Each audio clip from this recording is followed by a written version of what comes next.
Hey people, welcome to What's Unsaid. Today we were talking about why people think the U.S. is invading Venezuela. Lately I've been seeing a lot of headlines, posts, and conversations claiming that the United States is invading Venezuela. So I decided to, slow it down, actually look into it. And what stood out to me wasn't just the claim itself; it was how quickly people seemed to accept it as fact.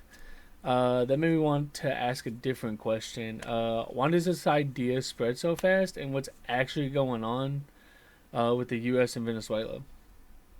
Um, to understand why people jump to the word invasion, you have to look at the history between the U.S. And Venezuela.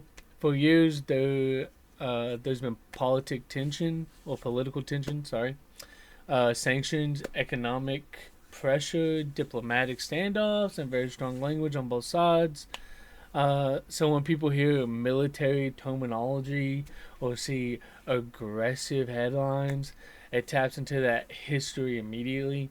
So people automatically assume or jump to invasions or takeovers.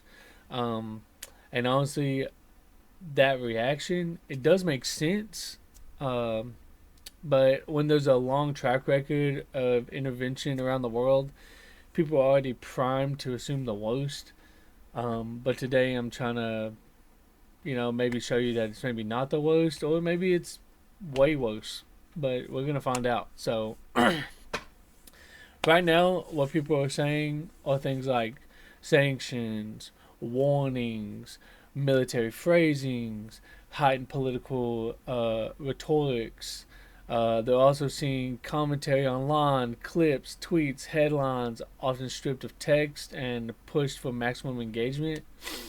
Uh, that's not what we do here. We try to find the truth, and when you combine all the tweets and the headlines with you combine that with the fear, the frustration, the past experience, a narrative really starts to form. Not necessarily because it's been confirmed, but because it feels super familiar to everyone. Uh, so here's the part that's important to slow down. As of now, there is no U.S. invasion of Venezuela. There's been no declaration of war, no official announcements of large scale military action inside the country. Sorry. Uh, there's also been no confirmation from U.S. or international bodies that an invasion is actively taking place. What does exist, though, is political pressure, economic pressure, and a lot of speculation filling in the gaps. And speculation spreads much faster than clarification. Speculation is basically like a fucking wildfire. Like, it's going to spread as fast as possible, and people aren't going to try to clarify anything about it. So this channel is here to do, world events, political events, to see what's unsaid, so that we can better educate ourselves. Um, that's why I started with this one first. Uh, so because of all the fear and the history, this is why things feel familiar.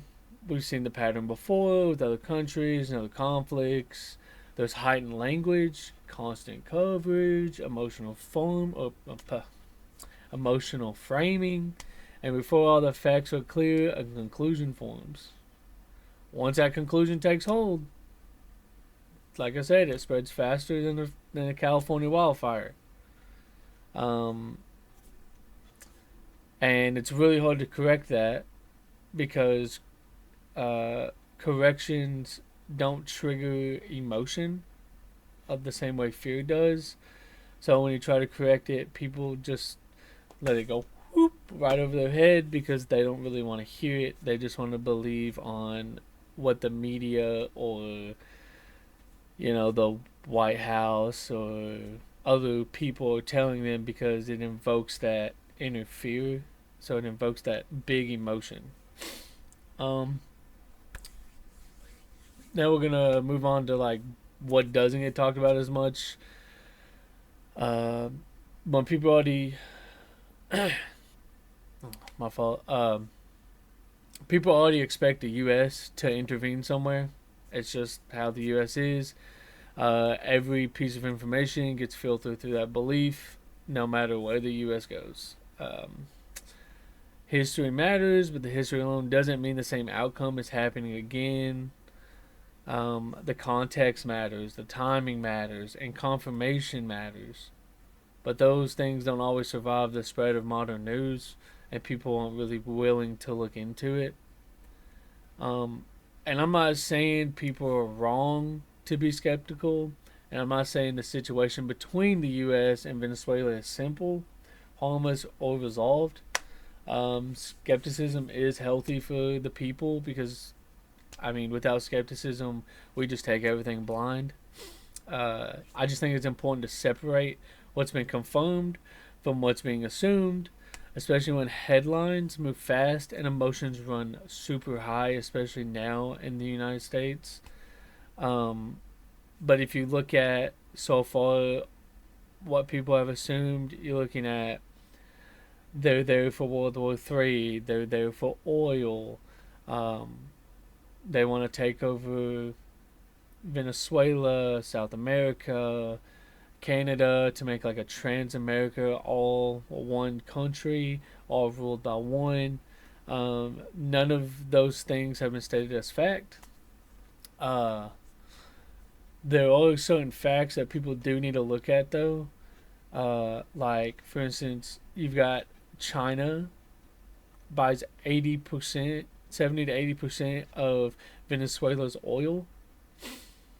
And you know how the United States and China, I mean, they don't like to see eye on anything. So I mean, um, that could also be wrong. We bombed Iran the other day at the oil reservoirs because China also buys a lot of Iran's oil.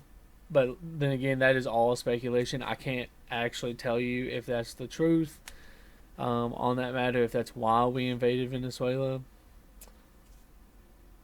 Uh, but yeah, I mean, you just really got to keep your eyes open. And like I said, I might be missing something here.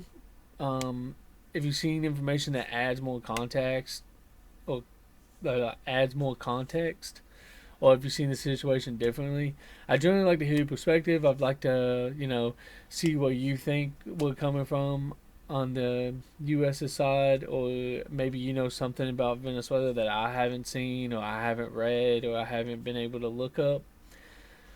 But that's that's just what's unsaid, brother. So like, subscribe, share, comment, or don't, whatever you want.